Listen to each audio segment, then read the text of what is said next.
ബന്ധു നിയമന വിവാദത്തെ തുടർന്ന് ഇ.പി. ജയരാജൻ മന്ത്രിസ്ഥാനം രാജിവെച്ചു. ജയരാജന്റെ ഭാഗത്ത് ഗുരുതര പിഴവുണ്ടായെന്ന വിമർശനം ഉയർന്ന CPM സെക്രട്ടേറിയറ്റ് യോഗത്തിൽ വെച്ച് രാജിക്കത്ത് മുഖ്യമന്ത്രിക്ക് നൽകി.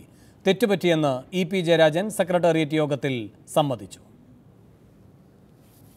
രാജിയിൽ കുറഞ്ഞ ഒന്നും പരിഹാരമല്ലെന്ന നിലപാട് മുഖ്യമന്ത്രിയും CPM സംസ്ഥാന സെക്രട്ടറിയും ഇ.പി. ജയരാജനോട് വ്യക്തമാക്കിയിരുന്നു. ഇതോടെ സംസ്ഥാന സെക്രട്ടേറിയറ്റ് യോഗത്തിൽ രാജിവെക്കാൻ അനുവദിക്കണമെന്ന നിലപാട് മന്ത്രി ഇ.പി. ജയരാജൻ അറിയിക്കുകയായിരുന്നു. തനിക്ക് സംഭവിച്ചൊരു തെറ്റാണ് എന്ന് ജയരാജൻ സെക്രട്ടേറിയറ്റ് യോഗത്തിൽ തുറന്ന് സമ്മതിക്കുകയുണ്ടായി. പിണറായി വിജയൻ മന്ത്രിസഭയിൽ നിന്ന് രാജിവെക്കാൻ എന്നെ അനുവദിക്കണം എന്ന് ഇ.പി. ജയരാജൻ സെക്രട്ടേറിയറ്റിൽ നിർദ്ദേശിക്കുകയുണ്ടായി. ഇതിന് പാർട്ടി സെക്രട്ടേറിയറ്റ് അനുമതി കൊടുത്തിരിക്കുകയാണ്. പാർട്ടിക്ക് വേണ്ടി ത്യാഗങ്ങൾ സഹിക്കുകയും വധശ്രമത്തിൽ വെടിയുണ്ട ശരീരത്തിൽ പേറി നടക്കുകയും ചെയ്യുന്ന നേതാവാണ് ഇ.പി. ജയരാജനെന്ന് കോടിയേരി ബാലകൃഷ്ണൻ പറഞ്ഞു. എന്നാൽ ജനാഭിപ്രായം കൂടി കണക്കിലെടുത്തേ പാർട്ടിക്ക് ഇക്കാര്യങ്ങളിൽ തീരുമാനമെടുക്കാൻ കഴിയുകയുള്ളൂവെന്നും CPM സംസ്ഥാന സെക്രട്ടറി വ്യക്തമാക്കി.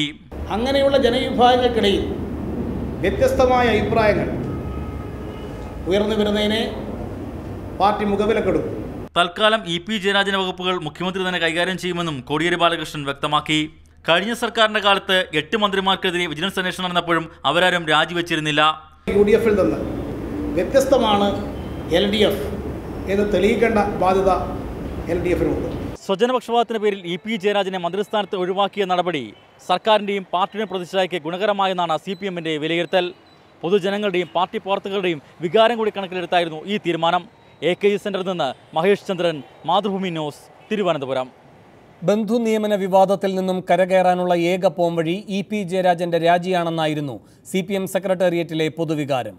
അബദ്ധം പറ്റിയെന്ന് ജയരാജൻ കുറ്റസമ്മതം നടത്തിയപ്പോൾ പിഴവ് തിരിച്ചറിയുന്നുവെന്ന് P.K. ശ്രീമതിയും സമ്മതിച്ചു. വിഷയത്തിൽ തുടക്കം മുതൽ അസാധാരണ നിലപാട് സ്വീകരിച്ചത് അതിന്റെ ഗൗരവം ഉൾക്കൊണ്ടായിരുന്നുവെന്ന് മുഖ്യമന്ത്രി യോഗത്തിൽ പറഞ്ഞു. നിയമന വിവാദത്തെപ്പറ്റിയുള്ള സംസ്ഥാന സെക്രട്ടറി കോടിയേരി ബാലകൃഷ്ണൻ റിപ്പോർട്ടിങ്ങോടെയാണ് യോഗം തുടങ്ങിയത്. സർക്കാരിനും മുന്നണിക്കും പാർട്ടിക്കും വലിയ നാണക്കേടുണ്ടാക്കിയ ഇ.പി. ജയരാജന്റെ നടപടി വീഴ്ചയാണെന്ന് കോടിയേരി പറഞ്ഞു. എന്നാൽ ഇതിൽ നടപടിയൊന്നും നിർദ്ദേശിച്ചതുമില്ല. പിന്നാലെ ഇ.പി. ജയരാജൻ സംഭവിച്ച കാര്യങ്ങൾ വിശദീകരിച്ചു. അബദ്ധം പറ്റിപ്പോയെന്നും ഇത്ര വലിയ വിവാദമാകുമെന്ന് കരുതിയില്ലെന്നുമായിരുന്നു വിശദീകരണം.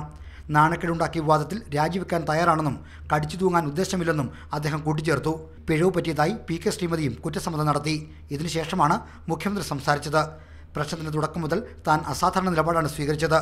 വിഷയത്തിന്റെ ഗൗരവം ഉൾക്കൊണ്ടാണ് അത്തരം നിലപാടിലേക്ക് വന്നതെന്നും മുഖ്യമന്ത്രി പറഞ്ഞു.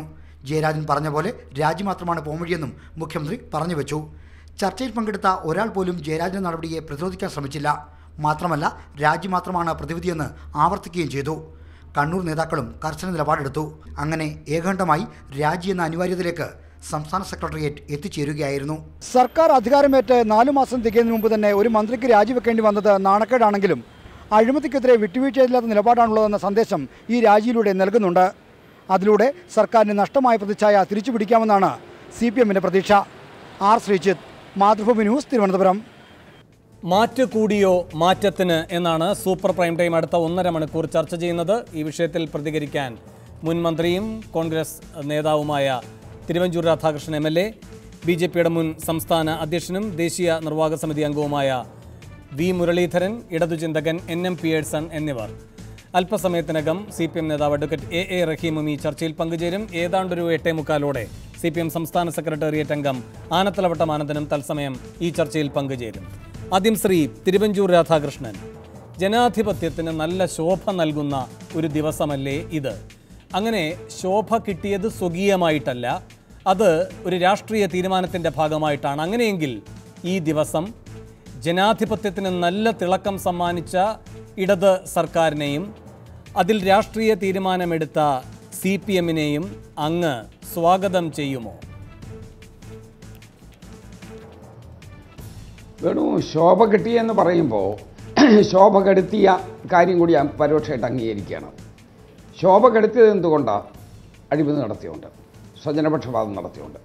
സ്വജനപക്ഷപാതം നടത്തിയതിൽ ഞങ്ങൾ തിരുത്തൽ നടപടിയെടുത്തു എന്നുള്ളതാണ് ശോഭയ്ക്ക് അനുകൂലമായിട്ട് ഇപ്പോൾ ഉള്ള വാദഗതി. അതെന്ത് വാദഗതിയാണ്? ആ വാദഗതിയോട് എനിക്ക് വ്യക്തിപരമായി യോജിക്കാൻ കഴിയില്ല. രണ്ടാമത്തെ പ്രധാനപ്പെട്ട പ്രശ്നം, ഇതൊരു പൊതുവികാരമല്ലേ? ഇ.പി. ജയരാജനെ മാത്രം ചുറ്റിപ്പറ്റിയുള്ളൊരു കേസല്ലല്ലോ.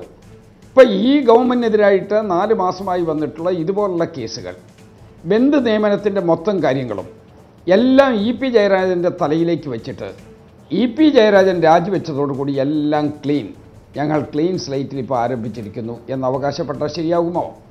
ഇപ്പോൾ മറ്റു ചില നിയമനങ്ങൾ കൂടി പുറത്തോട്ട് അതിന്റെ വിശദാംശങ്ങളിലേക്ക് പോകാം. പക്ഷേ അതിനു മുമ്പ് ശ്രീ തിരുവഞ്ചൂർ രാധാകൃഷ്ണൻ, ഒരു സാധാരണ മലയാളിക്ക് ഇന്ന് രാഷ്ട്രീയ കേരളം നൽകുന്ന സന്ദേശം എന്ത് എന്ന് പരിശോധിക്കാൻ അവകാശമുണ്ട്. ആ അവകാശത്തെയാണ് അങ്ങ് വെല്ലുവിളിക്കുന്നത്.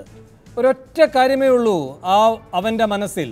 ശ്രീ തിരുവഞ്ചൂർ രാധാകൃഷ്ണൻ അടക്കമുള്ള UDF സർക്കാർ ആയിരുന്നു ഇവിടം ഇപ്പോഴും ഭരിച്ചിരുന്നത് എങ്കിൽ ഇത്തരമൊരു തീരുമാനം ഉണ്ടാകുമായിരുന്നോ എന്ന്.